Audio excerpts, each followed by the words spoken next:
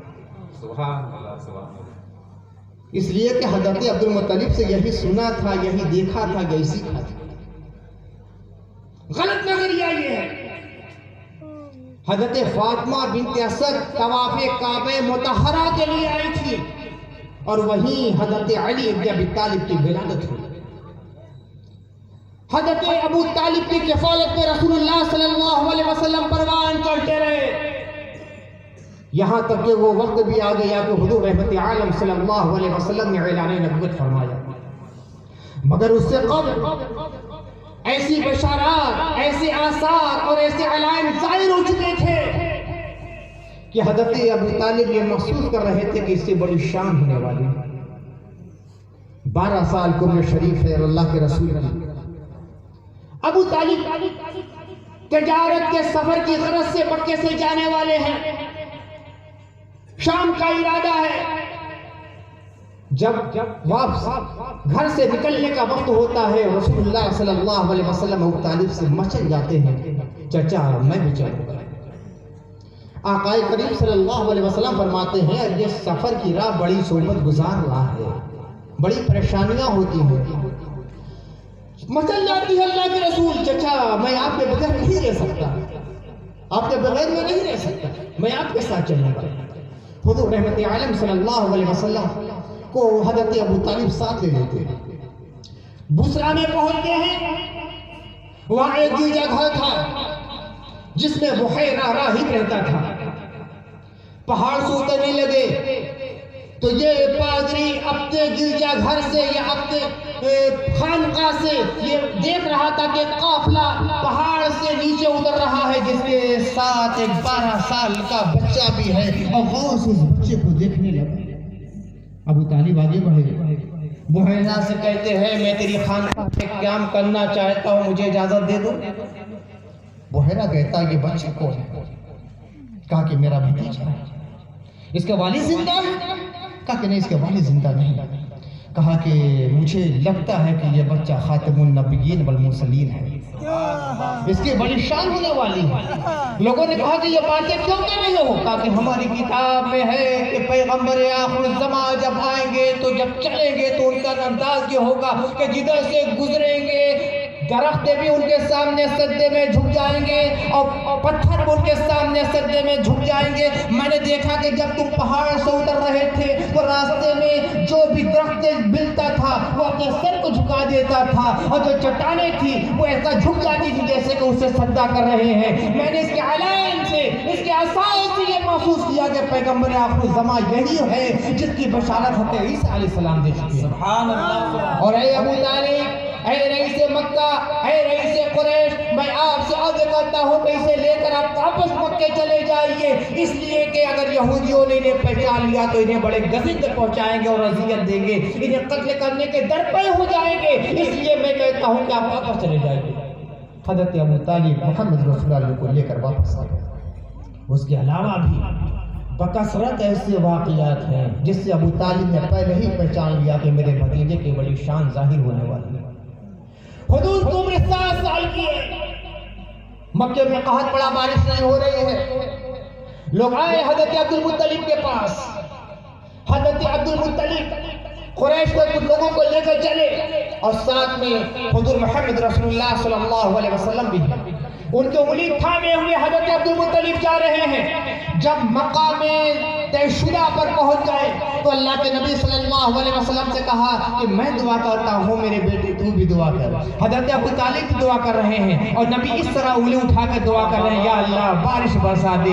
جیسے ہی اللہ کے نبی نے انگلی اٹھائی، ابھی نیچے انگلی نہیں کی کہ تاریخ میں لکھا ہے کہ ایسا جھما جھم بادل برسا ہے جہاں طرف جلسے کا ماحول بن گیا۔ یہ ابو طالب نے اپنی آنکھ سے دیکھا تھا۔ اور جب عبد المطلب کا انتقال ہو گیا، اللہ کے نبی کو عمر شریف 11 سال کی تو پھر ایسا ہی واقعہ ہو رہا ہے۔ خشک سالی کا زمانہ ہے، بارش نہیں ہو رہی ہے، لوگ مر رہے ہیں، جانور مر رہے ہیں، لوگ پانی کے قطرے قطرے کو ترس رہے ہیں۔ اب قریش کے لوگ بیٹھے اور مکے کے کفار بیٹھے اور ہوا کوئی کہتا ہے منات کو منایا جائے، کوئی کہتا ہے لات کو منایا جائے، کوئی کہتا ہے حبل سے فریاد کی جائے، کوئی کہتا ہے عزا کو آواز دی جائے، یعنی اپنے اپنے بتوں سے التجائے کی جائے، ان سے فریادیں کی جائے تاکہ خدا تعالیٰ یہ عذاب ہم سے دور کر دے۔ ایک شخص روابی کہتے ہیں ایک خوبصورت شخص تھا جو بڑا ذہین اور عقیل تھا، وہ کھڑا ہوتا ہے اور کہتا ہے اے لوگوں، ابراہیم اور اسماعیل کی اولاد کے ابھی بزرگ زندہ ہیں، چلو ان کے پاس چلیں، ان کے دروازے پہ دستک دی جائے۔ راوی کہتے ہیں وہ لوگ اٹھے، میں بھی ان کے ساتھ ساتھ گیا، ابو طالب کے دروازے تک وہ آئے اور دستک دی۔ ابو طالب باہر آئے، لوگوں نے اپنا مدعا بیان کیا۔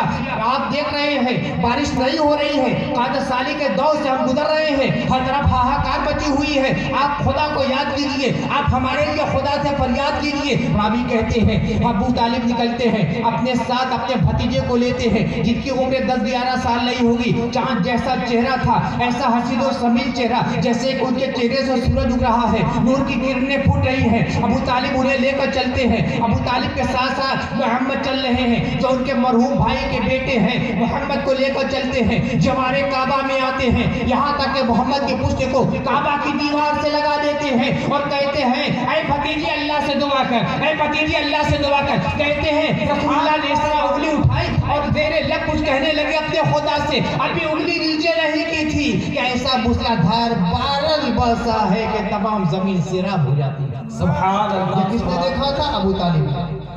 اور اسی واقعے کو یاد کرتے ہوئے بعد میں ابو طالب نے ایک شعر کہا تھا وَأَبْيَضُ يُسْتَسْقَى الْغَمَامُ بِوَجْهِهِ سِمَالُ الْيَتَامَى عِصْمَةٌ لِلْأَرَامِلِ۔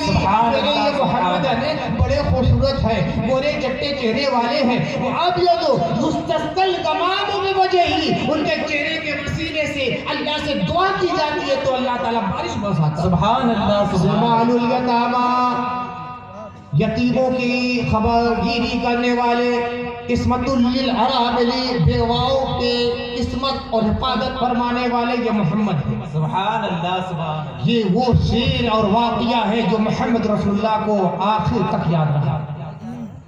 مدینے کا دور ہے، اللہ کے نبی صلی اللہ علیہ وسلم کے پاس ایک عربی آتا ہے، اپنا مدعا بیان کرتا ہے اور کچھ اشعار بھی کہتا ہے، اس میں حالات بیان کرتے ہیں۔ یا رسول اللہ، قحط سالی کا زمانہ ہے، بارش نہیں ہو رہی ہے، لوگ مر رہے ہیں، جانور ختم ہوتے چلے جا رہے ہیں، قطرے قطرے کو دنیا محتاج بنی ہوئی ہے۔ یا رسول اللہ، آپ ہمارے لیے دعا کیجئے، ہم دوڑ کر آپ کی بارگاہ میں آئے ہیں، مصیبتوں کے وقت اللہ کے رسولوں کے پاس نہیں جائیں گے، کس کے پاس جائیں گے؟ یہ شعر کا مفہوم ہے بیان کر رہا ہوں۔ آقا کریم صلی اللہ علیہ وسلم منبر پر تشریف لائے، منبر پر تشریف لائے اور اللہ تعالیٰ سے دعا فرمائے۔ راوی یہ حدیث کہتے ہیں، صحیح بخاری میں بھی روایت ہے اور حدیث کی تقریباً 30 کتابوں میں اور سورت کی حدیث کی 30 کتابوں میں یہ روایت ہے کہ اللہ کے نبی صلی اللہ علیہ وسلم نے اللہ سے دعا کی، ابھی ہاتھ نیچے نہیں آئے تھے کہ بارش ہونے لگی اور خوب بارش ہوئی۔ حضور رحمت عالم صلی اللہ علیہ وسلم فرماتے ہیں للہ در ما قال ابو طالب۔ دوسری روایت میں للہ در ابی طالب لو کان حیا لقرت عیناه۔ سبحان اللہ۔ سبحان اللہ۔ واہ، ابو طالب نے کیا خوب کہا، ابو طالب نے کیا خوب کہا، اللہ انہیں اجر جزیل عطا فرمائے۔ وللہ در ما قال ابو طالب، اللہ اجر جزیل عطا فرمائے۔ اگر آج ابو طالب زندہ ہوتے تو ان کی آنکھیں ٹھنڈک پا جاتی، ابو طالب آج زندہ ہوتے تو ان کی آنکھوں کو ٹھنڈک مل جاتی۔ پھر فرماتے ہیں کون ہے جو ابو طالب کا شعر مجھے سنائے گا؟ ابو طالب کا بیٹا کھڑا ہو جاتا ہے، مولائے کائنات کھڑے ہو جاتے ہیں، اسد اللہ الغالب کھڑے ہو جاتے ہیں، کہتے ہیں یا رسول اللہ، آپ کا روح سخن شاید اس شعر کی طرف ہے وَأَبْيَضُ يُسْتَسْقَى الْغَمَامُ بِوَجْهِهِ سِمَالُ الْيَتَامَى عِصْمَةٌ لِلْأَرَامِلِ۔ کہا کہ رسول اللہ نے کہا میں یہی شعر چاہتا تھا۔ حضرت ابو طالب حضرت علی اشعار ابو طالب کہاں سنا رہے ہیں؟ نبی مسجد مسجد نبی کے منبر پر تشریف فرما ہے. ابو طالب کھڑے ہو کر اشعار سنا رہے ہیں. مسجد نبوی ہے, سننے والے صحابہ ہیں, سننے والے نبی ہیں, سنانے والے حضرت علی ہیں. اور یہ کس کا ہے؟ ابو طالب کا ہے. یہ ابو طالب کی شان ہے. اور معلوم ہے جب اللہ کے نبی کی عمر شریف 25 سال ہوئی تھی, خدیجہ نے حضور کے لیے نکاح کا پیغام بھیجا. خدیجہ کون تھی؟ 2 جگہ شادی ان کی پہلے ہو چکی تھی, اولادیں بھی ان سے تھی, عمر 40 سال تھی. شرافت اور نجابت اور عفت اور عصمت اور پاکیزگی کا یہ عالم تھا کہ پورا مکہ انہیں طاہرہ کے نام سے یاد کرتا تھا. انہوں نے اللہ کے نبی کی بارگاہ میں پیغام نکاح بھیجا. اللہ کے رسول نے ابو طالب سے مشورے کے بعد قبول فرمایا. حضرت ابو طالب چلے اپنے مکان سے چلے. آپ کے ساتھ ساتھ قریش کے بڑے بڑے رؤسا بھی ہیں, حضرت عباس بھی ہیں, حضرت حمزہ بھی ہیں. گویا یہ کہا جائے کہ بارات چل رہی ہے. ابو طالب کے گھر سے رسول اللہ ابو طالب تشریف لے گئے. اپنے گھر سے ابو طالب تشریف لے جاتے ہیں. کہاں؟ خدیجہ کے گھر. اور جاتے خطبہ پڑھ دیتے ہیں. نکاح کا خطبہ. رسول اللہ کا خطبہ کس نے پڑھایا تھا معلوم ہے؟ کس نے پڑھایا تھا؟ ابو طالب نے, جن کو یہ کافر کہتے ہیں. کیا بات ہے, نبی کا خطبہ کافر پڑھائے گا. کیا بات ہے, نبی کا خطبہ کافر پڑھائے گا. ہم لوگ اپنے لڑکے اور لڑکی کے لیے نکاح پڑھانے کے لیے متحد کرتے ہیں. کوئی مولانا صاحب رہے, کوئی حافظ صاحب رہے, کوئی نیک آدمی یہ بھی چاہتے ہیں.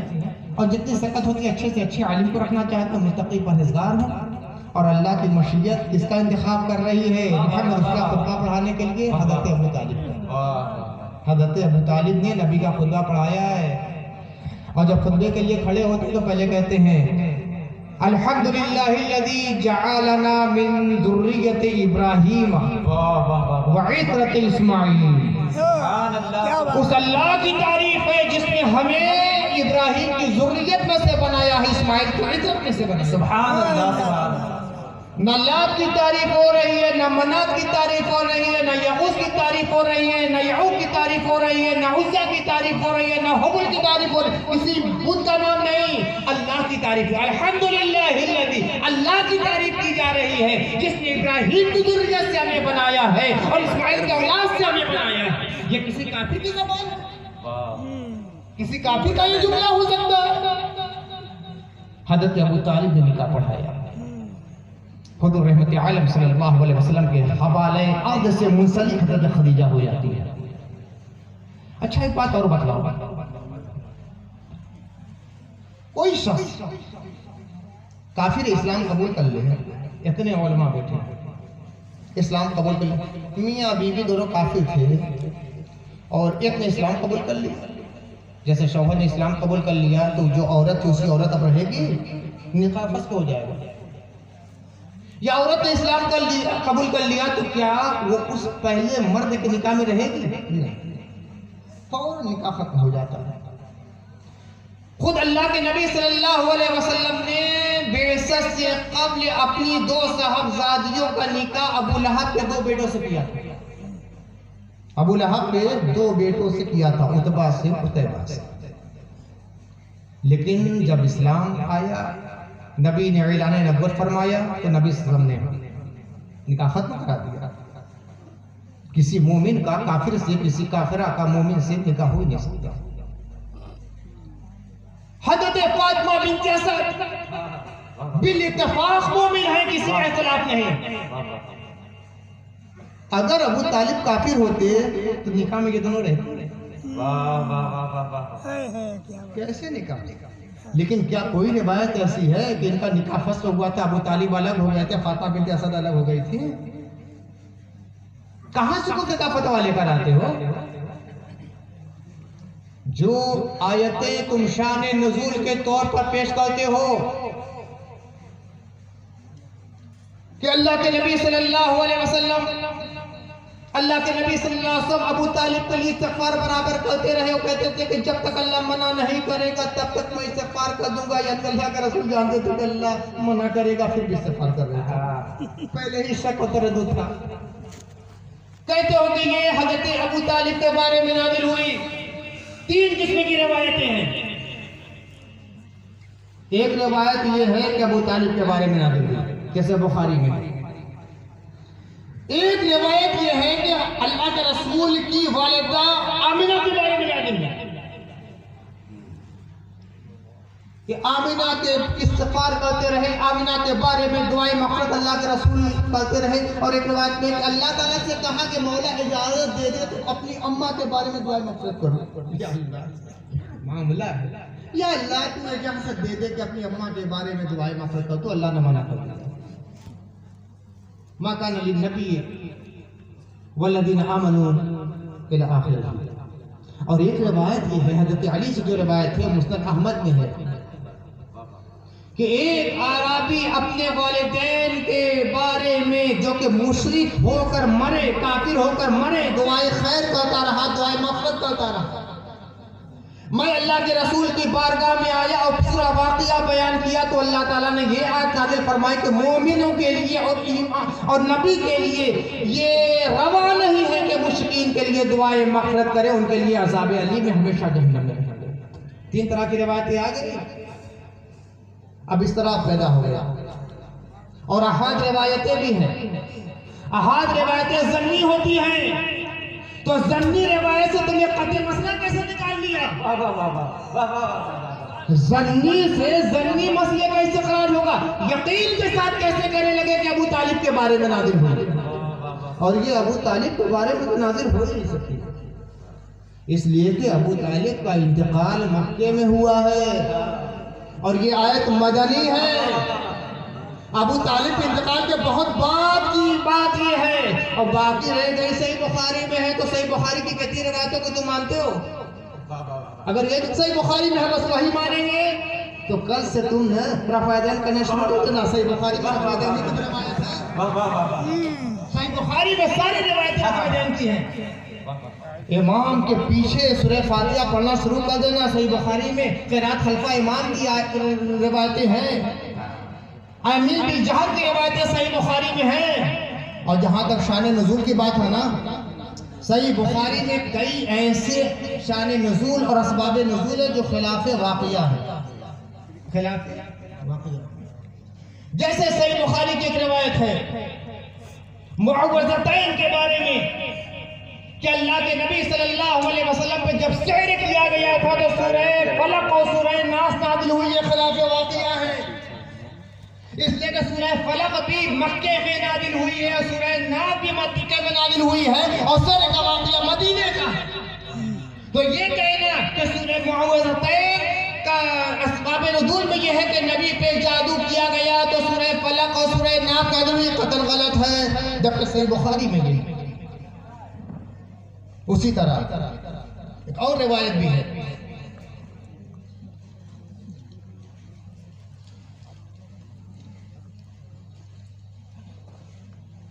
جس کو صحیح بخاری میں لکھا گیا ہے کہ یہ عبداللہ ابن السلام کے بارے میں نازل تھا, اور حقیقت یہ ہے کہ وہ آیت مکی ہے. اور عبداللہ ابن السلام مدینے میں مسلمان ہوئے ہیں, لہذا ان کے بارے میں یہ کہا ہی نہیں جا سکتا. اسی لیے بہت سارے محدثین نے اور شارحین بخاری نے کہا ہے کہ یہ روایت صحیح نہیں ہے کہ عبداللہ ابن السلام کے بارے میں آیت نازل ہوئی ہے, اس لیے کہ عبداللہ السلام مسلمان ہوئے تو مدینے میں مسلمان ہوئے ہیں, اور یہ آیت مکی ہے, لہذا اسباب نزول میں ان کا نام نہیں لیا جا سکتا. تو اس طرح کی بہت ساری باتیں ہیں جو کہ غلط طریقے سے آپ کے ذہن میں ڈالنے کی کوشش کی گئی ہے. یہ سمجھ لیجئے ایمان کی بنیاد محمد رسول اللہ کی محبت ہے اور ان کے اہل بیت کی محبت ہے. ان محبتوں کو اپنے دلوں میں راسخ کیجیے, اور جو بھی کسی بھی طریقے سے براہ راست یا بلا واسطہ اس محبت کو نکالنے کی کوشش کرے نا, سمجھ جائیے کہ وہ کسی خارجی ٹولے اور ناسبی ٹولے کا آدمی ہمارے درمیان میں آ گیا. ایسی ایسی افواہ بکی گئی حضرت مولانا صاحب، ایسی غیر ذمہ دارانہ باتیں کہی گئی ہیں کہ میں کیا بتلاؤں۔ سیدھے کہہ دیا کہ امیر معاویہ کو جو شخص باغی کا ہے وہ خود باغی ہے۔ اللہ اللہ، حقیقت یہ کلیجہ کٹنے لگتا ہے۔ امیر معاویہ کو جو باغی کا ہے وہ خود باغی ہے۔ چاروں مذاہب فقہ کے علماء کا اتفاق ہے کہ امیر معاویہ باغی ہیں، مالکی، حنبلی، شافعی، حنفی۔ بات بہت طویل ہو جائے گی، ورنہ ایک ایک مسلک اور مذہب کے علماء کے اقوال میں آپ کے سامنے پیش کرتا اور بتلاتا کہ ان لوگوں نے باغی مانا ہے کہ نہیں مانا، اور یہ علماء اور ائمہ کی بات کیا ہے۔ صحابہ کرام انہیں باغی مانتے تھے، اور اس لیے مانتے تھے کہ اللہ کے نبی نے انہیں باغی کہا، اس جماعت کو باغی کہا۔ حدیث عمار کو کیوں بھول جاتے ہو؟ حدیث عمار جو کہ متواتر روایت ہے، اس میں اللہ کے نبی صلی اللہ علیہ وسلم نے فرمایا ہے ویحک یا عمار تقتلک الفئۃ الباغیہ تدعوہم الجنہ ویدعوکم النار۔ ہائے عمار، تمہیں باغی جماعت شہید کرے گی، تم انہیں جنت کی طرف بلاؤ گے، وہ تمہیں جہنم کی طرف لے جائیں گے۔ یہ کیا ہے؟ متواتر روایت ہے۔ اچھا، اسی کتاب میں جگہ لکھا ہوا ہے کہ متواتر روایت کا انکار کرنے والا کافر ہے۔ یہی ہے متفقہ فتویٰ علماء، اس میں لکھا ہوا ہے کہ متواتر روایت کا جو انکار کرے وہ کافر ہے۔ یہ حدیث متواتر ہے، اور یہ ایسی روایت ہے کہ کوئی اس کا انکار ہی نہیں کر سکتا تھا۔ خود امیر معاویہ نے انکار نہیں کیا، امیر معاویہ کے دست راست عمرو ابن عاص نے اس کا انکار نہیں کیا، ان کے صاحبزادے عبداللہ بن عمرو نے اس کا انکار نہیں کیا۔ جب حضرت عمار ابن یاسر شہید ہو گئے تو دو آدمی دوڑتے ہوئے امیر معاویہ کے پاس پہنچے، اور ایک نے کہا میں نے عمار کو قتل کیا، دوسرے نے کہا میں نے عمار کو کیا۔ عمرو ابن عاص کہنے لگے دیکھو یہ جہنم کو یہ جھگڑا کر رہے ہیں۔ امیر معاویہ کہتے ہیں یہ ہمارے لیے جان دے رہے ہیں، تم انہیں جہنمی بتلا رہے ہو؟ کہا کہ اللہ کے نبی نے فرمایا ہے ویحک یا عمار تقتلک الفئۃ الباغیہ تدعوہم الجنہ ویدعوکم النار۔ عبداللہ ابن عمرو آ گئے، انہوں نے کہا کہ میں نے اللہ کے نبی سے سنا ہے۔ اب معاویہ کہتے اپنے پاگل لڑکے سے دور رکھو گے کہ نہیں ہے؟ بڑا بڑا کیے رہتا ہے۔ عمرو ابن عاص نے کہا کہ صحیح تو کہتا ہے، کہا کہ اپنے پیشاب میں پڑے رہتے ہو، چلے وہ مجھ سے بات کرنے کے لیے، اور پھر یہ نہیں کہا کہ یہ غلط روایت ہے، اس کی تعویل کرتے ہیں۔ تعویل کیا ہے؟ ہم لوگوں نے کہا ہمارا علی میرے مانا وہ ہمارے سامنے لائے، ہمارے تلواروں کے درمیان، ہمارے نیزوں کے درمیان، اس لیے مر گئے، نہ علی لاتے وہ نہ شہید ہوتے، اس لیے ہم انہیں قتل کرنے والے نہیں۔ مولا کائنات تک یہ بات پہنچی، انہوں نے کہا کہ اگر اس طرح کہیں گے تو حضرت امیر حمزہ کا قاتل کسے کہا جائے گا؟ ارے علی سے کون آگے بڑھ سکتا ہے؟ نہ تلوار میں کوئی آگے بڑھا ہے، نہ زبان میں کوئی آگے بڑھا ہے۔ اس حدیث کا کوئی انکار نہیں کر سکا۔ حدیث متواتر بکثرت صحابہ کرام نے اسے نقل کیا ہے، تابعین نے اسے روایت کیا ہے، تبع تابعین نے روایت کیا ہے، ائمہ محدثین نے روایت کیا ہے، ائمہ فقہ نے روایت کیا ہے، صاحب سیر نے روایت کیا ہے، اور برابر متواتر آج تک روایت ہوتی چلی جا رہی ہے۔ بلکہ باغیوں کے بارے میں جن مسائل کا استخراج کیا گیا ہے ان کے بارے میں حضرت علی کا جو موقف تھا اسی سے استخراج کیا گیا ہے، اور اس کی بنیاد پر لوگوں نے کہا ہے کہ علی سے جنگ کرنے والے جتنے ہیں وہ سب باغی تھے۔ آپ یہ کہہ رہے ہیں کہ کرگا بننے والے باغی کا مطلب کیا سمجھے گے؟ تو آپ ذرا سمجھا دیجئے باغی کیا ہوتا ہے؟ باغی کا مطلب کیا ہوتا ہے؟ ہاتھ چومنے والا۔ باغی مطلب تعریف کرنے والا۔ باغی کا مطلب جانصاری کیا ہوتا ہے میرے بھائی؟ اور باغی کا بڑا اچھا مطلب آپ بیان کر رہے ہیں نا، تو تدعوہم الجنہ ویدعوکم النار کا مطلب کیا ہوگا؟ اے عمار، تم ان لوگوں کو جو تمہیں قتل کریں گے نا، تم انہیں جنت کی طرف بلاؤ گے، وہ تمہیں جہنم کی طرف بلائیں گے۔ ہم اس بات کے قتل خال نہیں ہیں کہ صحابہ کے بارے میں گستاخی کی جائے، ہمارا یہ موقف نہیں ہے، مناقب کا لیول اٹھا کے دیکھ لو، ہم سب کے امام اور قدوہ اور پیشوا سراج العارفین قطب ربانی 3 مقامات پہ لکھا ہے کہ امیر معاویہ نے جو کیا ہے غلط کیا ہے، مگر انہیں سب لعن نہ کیا۔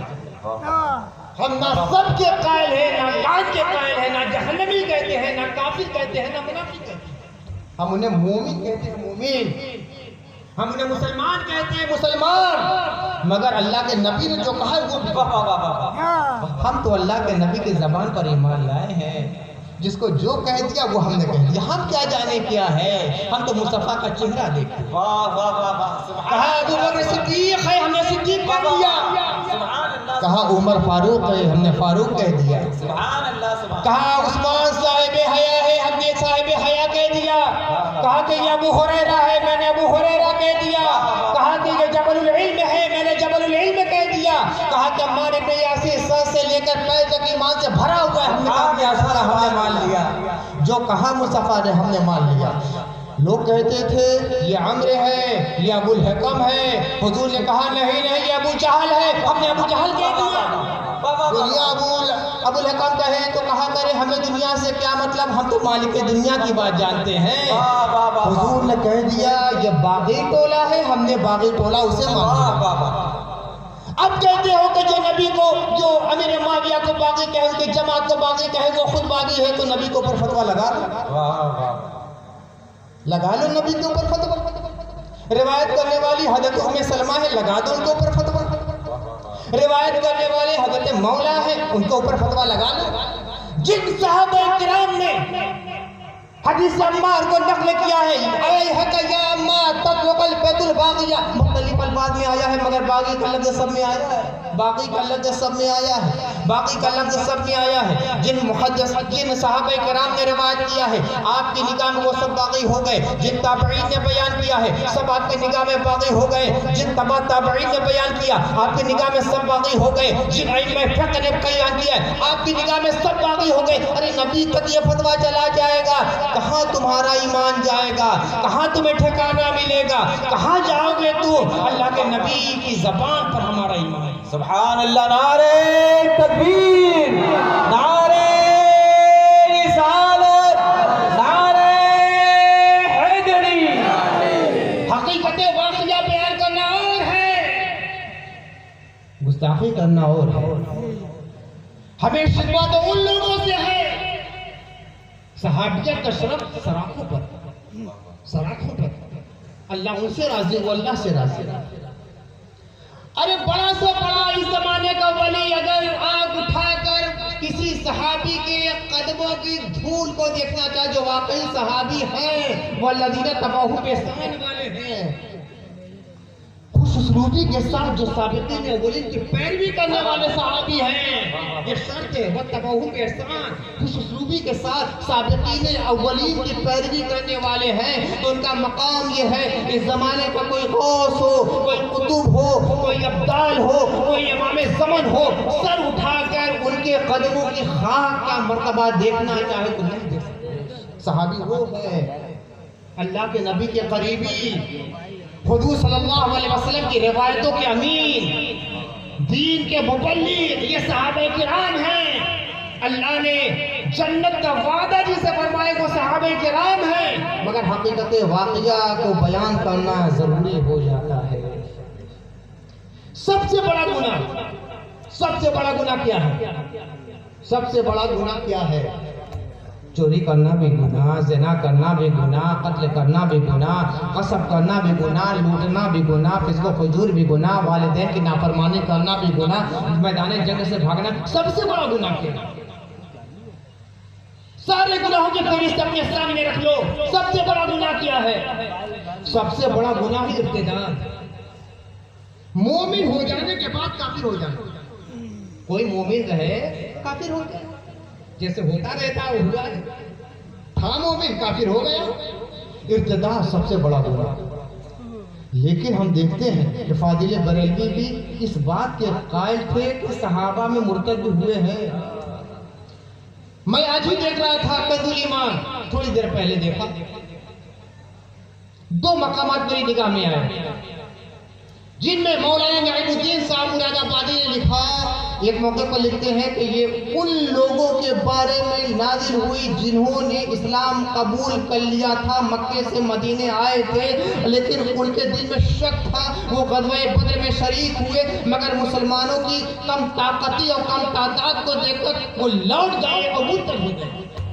میں تعجب کرنے لگا، یا اللہ، جتنے لوگ مکے سے مدینے گئے تھے اور جنگ بدر کے پہلے، سب کی تعداد تو ہے، سب کی تعداد تو ہے کتابوں میں، چند لوگ تھے، ان میں سے کون مرتد ہو گیا؟ بدر سے پہلے جو لوگ مہاجر تھے مکے سے مدینے گئے تھے، کون مرتد ہو گیا؟ میری نگاہ کے سامنے تو کوئی ایسا نام نہیں آیا، مگر وہ مانتے ہیں کہ صحابہ میں مرتد ہونے والے بھی تھے۔ اسی طرح عبداللہ ابن ابی سرح کے بارے میں مولانا ظفر الدین صاحب مراد آبادی کنز الایمان کے حاشیے پر جو شرح ہے، تفسیر ہے، اس میں لکھتے ہیں کہ عبداللہ ابن ابی سرح وہ ہے جو قرآن کی کتابت کرتے تھے، مرتد ہو سکتا، یعنی کاتب قرآن بھی مرتد ہو سکتا ہے۔ اگر اسلام میں حقائق پر قائم رہے تو کتابت قرآن کام دے گی، ورنہ کام نہیں دے گی۔ تو جو کاتب قرآن ہے اور یقینی طور پر وہ مرتد ہو گئے، اور اتنے بڑے مرتد ہوئے تھے عبداللہ ابن ابی سرح کہ اللہ کے نبی صلی اللہ علیہ وسلم نے جب مکہ فتح فرمایا ہے کہ عام اعلان ہو گیا، لا تثریب علیکم اليوم اذهبوا وانتم طلقاء، تم سے کوئی بات پوچھ نہیں کی جائے گی، جاؤ تم سب کے سب آزاد ہو۔ یہاں تک فرما دیا جو کعبے کا غلاف تھام لے اسے آزادی ہے، جو جوار حرم میں آ جائے اسے بھی آزادی ہے۔ من دخل دار ابی سفیان کان آمنا، جو ابو سفیان کے گھر میں داخل ہو جائے اسے بھی امن دیا جاتا ہے۔ مگر 6 ایسے اشخاص تھے جن کے بارے میں فرمایا، 4 مرد تھے 2 عورتیں تھیں، 6 ایسے اشخاص تھے جن کے بارے میں فرمایا کہ اگر یہ کعبے کا غلاف اور پردہ بھی تھام لے تو انہیں قتل کر دینا۔ ان میں ایک عبداللہ ابن ابی سرح بھی تھا۔ اتنا بڑا ظلم کیا تھا انہوں نے، ارتداد کا ارتکاب کیا تھا کہ اللہ نے کے رسول نے فرمایا کہ وہ کعبے کا غلاف بھی تھام لے تب بھی انہیں قتل کر دینا۔ یہ عبداللہ ابن سرح یہ کاتب وحی تھا۔ تو جو سب سے بڑا گناہ صحابی ہونے کے بعد آدمی سے ہو سکتا ہے تو اسے چھوٹے گناہ کیوں نہیں ہو سکتا؟ بات یہ ہے نا کہ اہل سنت کے موقف سے لوگ ہٹ گئے۔ اہل سنت کا موقف یہ ہے کہ معصومیت صرف انبیاء کرام کا خاصہ ہے، معصوم صرف انبیاء کرام ہوتے ہیں، اس کے علاوہ کوئی معصوم نہیں۔ لیکن یہ لوگ صحابیت کو نبوت کے درجے میں داخل کرنے کی کوشش میں لگے، صحابیت کو نبوت کے درجے میں لے جانا چاہتے ہیں۔ معصومیت صحابہ کے لیے، اور صحابہ کے لیے نہیں، 1-2 صحابی کے لیے، 1-2 صحابی کے لیے۔ اور صحابہ کی بات آتی ہے تو گنا دے کہ ہاں انہوں نے یہ کیا، یہ کیا، یہ کیا، یہ کیا، یہ کیا۔ صحیح بخاری کی شرح جو ہے نا، ان کے مفتی صاحب کی میں نے پڑھی، بہت صحابہ کے جرائم میں بیان، یہ بھی کیا ہے، یہ بھی کیا ہے، یہ بھی کیا ہے، یہ بھی کیا ہے، یہ بھی کیا ہے۔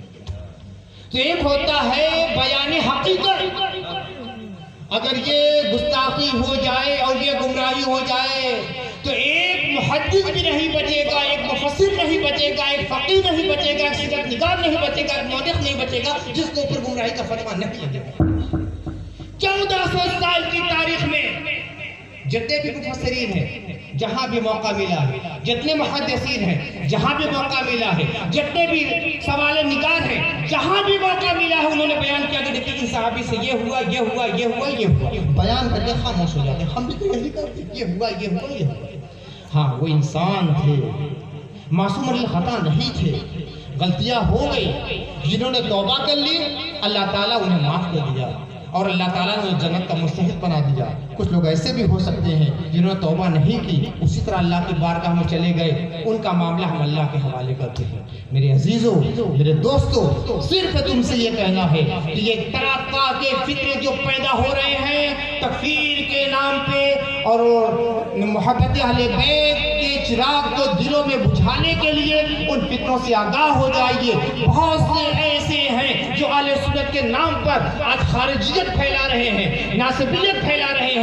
ان ایسے فتنوں سے آپ کو آگاہ رہنے کی ضرورت ہے۔ اور سن لو میرے نوجوان بچوں، 15 سال 20 سال 25 سال کی تم عمر ہے، نہ تم نے کتابیں پڑھی ہیں، نہ علماء کی صحبت اختیار کی ہے، تم جذباتی ہو جاتے ہو، طیش میں آ جاتے ہو، یہ دیوبندی کافر ہے، یہ وہابی کافر ہے، یہ چکرالوی کافر ہے، یہ سلٹ کلے کافر ہے۔ ارے تم نے کبھی سمجھا ہے؟ ان سے پوچھو مولانا صاحب آپ کے گھر میں اتنی رشتہ داریاں ہیں، ذرا ہم پوچھتے ہیں کہ فلاں صاحب ہے، ان کے بارے میں فتویٰ دے دو، یہ فلاں ہے ان کے بارے میں فتویٰ دے دو، پہلے اپنے گھر کے بارے میں فتویٰ دے دو، پھر باہر کے بارے میں فتویٰ دینا۔ وہ کہتے ہیں اللہ کے نبی نے فرمایا لا تواکلوہم ولا تشاربوہم ولا تواخلوہم، ان کے ساتھ کھاؤ مت، ان کے ساتھ پیو مت، ان کے ساتھ بیٹھو مت، مگر جب ٹیچر سے ایسوسیشن کی میٹنگ ہوتی ہے تو میں دیکھتا ہوں وہابی بھی بیٹھے ہیں، دیوبندی بھی بیٹھے ہیں، بریلوی بھی بیٹھے ہیں، یہ بھی سموسہ کھا رہے ہیں، وہ بھی سموسہ کھا رہے ہیں، یہ بھی سلام کر رہے ہیں، وہ بھی کیا آپ صحیح ہو گئی ہے؟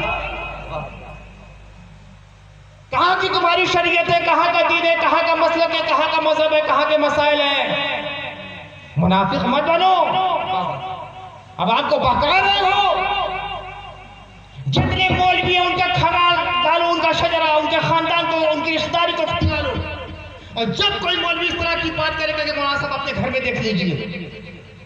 آپ کی بھتیجی اگر ہے کسی دیوبندی کے ساتھ نا، بھتیجی سے رشتہ ختم کیجئے، بھائی سے رشتہ ختم کیجئے اور کافر کہیے۔ اور جو فتویٰ اس کتاب میں لگایا ہے نا کہ پھر نکاح نہیں ہوتا یہ ہو جاتا ہے، اور جو بچہ پیدا ہوتا ہے وہ ہو جاتا ہے، پہلے ان کے بارے میں فتویٰ دیجئے پھر باتیں کیجئے گا۔ اب جرات پیدا کیجئے ورنہ فتنہ ایسا آئے گا کہ گھر گھر میں فتنہ ہو جائے گا۔ آج یہ عالم ہو گیا ہے، بھائی بھائی کا جھگڑا ہے، باپ بیٹے کا جھگڑا ہے، بھتیجے ماموں کا چچا کا جھگڑا ہو گیا ہے، بھانجے ماموں کا جھگڑا ہو گیا ہے، جو ان سے سلام نہیں کرتا وہ ان کا سلام نہیں کرتا۔ اب گستاخی اس میں عروج پہ پہنچ گئی ہے کہ علماء کے بارے میں وہ بدتمیزی ہو رہی ہے، وہ بدتمیزی ہو رہی ہے کہ الیاذ باللہ احترام ختم ہوتا جا رہا ہے۔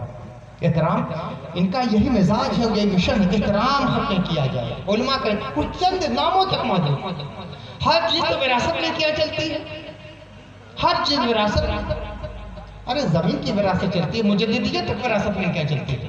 دادا تھے، دادا کے بعد بیٹا ہو گئے، بیٹا کے بعد پوتا ہو گیا، پر پوتا کا نمبر لگ گیا۔ سب برادرواد پیدا کیا جا رہا ہے، مسلمانوں کو مسلمانوں سے لڑایا جا رہا ہے، سید مرزا مغل پٹھان میں سارے اشرافیت کو سمیٹا جا رہا ہے، آپ کو یہ سمجھا جا رہا ہے۔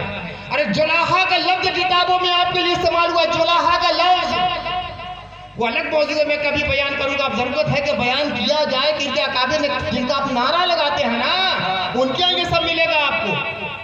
اب اپنی غیرت میں للکاریے، جن کو تازیہ کی طرح کندھے پر لے کر چلتے ہیں وہ جلاحہ کے حقیقی لفظ آپ کو یاد کرتا ہے اور توہین کرتا ہے۔ پہچانیے اپنوں کو، پہچانیے غیروں کو، کون آپ کا محسن ہے اسے پہچانیے، کون آپ کو ذلت اور حقارت کی نگاہ سے دیکھتا ہے اسے پہچانیے اور جان جائیے۔ اگر کوئی برادری کی وجہ سے ہمارے لیے معزز ہے، قابل احترام ہے تو وہ سادات کرام ہیں، اس لیے کہ ان کی رگوں میں محمد صلی اللہ علیہ وسلم کا خون بہہ رہا ہے۔ سبحان اللہ، امام حسن کا خون ہے، امام حسین کا خون ہے، علی بن ابی طالب کا خون ہے، سیدہ فاطمہ زہرا کا خون ہے، محمد صلی اللہ علیہ وسلم کا خون ہے۔ اس خون کا ادب و احترام ہم کرتے ہیں اور سادات کا احترام کرتے ہیں، اور سادات کے بعد جتنی بھی برادریاں ہیں یہ سب تعارف کے لیے ہیں۔ وَجَعَلْنَاكُمْ شُعُوبًا وَقَبَائِلَ لِتَعَارَفُوا إِنَّ أَكْرَمَكُمْ عِندَ اللَّهِ أَتْقَاكُمْ۔ کسی برادری کا ہو اگر وہ تقوی والا ہے تو اللہ کی بارگاہ میں وہ مکرم ہے، اور کسی برادری کا ہو اگر اس کا دل تقوی سے خالی ہے تو وہ ذلیل مانا جائے گا، اشراف اس کا شمار ہونے والا نہیں۔ تو اشرافیت کا معیار برادرواد نہیں ہے، اشرافیت کا معیار تقوی ہے، اشرافیت کا معیار خشیت الہی ہے، اشرافیت کا معیار قرب ربانی ہے، اشرافیت کا معیار اطاعت خدا و رسول ہے، اطاعت انبیاء ہے، اتباع مصطفیٰ ہے، اور اطاعت کا معیار عمل صالح ہے۔ اللہ تعالی ہمیں اور آپ کو اور تمام مسلمانوں کو عمل صالح کی توفیق عطا فرمائے، حق بولنے کی، حق کو سمجھنے کی، حق کی تبلیغ کی، حق کی اشاعت کی اور حق کی باتوں پر عمل کرنے کی توفیق عطا فرمائے۔ اور دنیا میں جو طرح طرح کے فتنے اٹھ رہے ہیں مسلک کے نام سے، مشرق کے نام سے، مذہب کے نام سے، جماعت کے نام سے، اللہ تعالیٰ ان سے خبر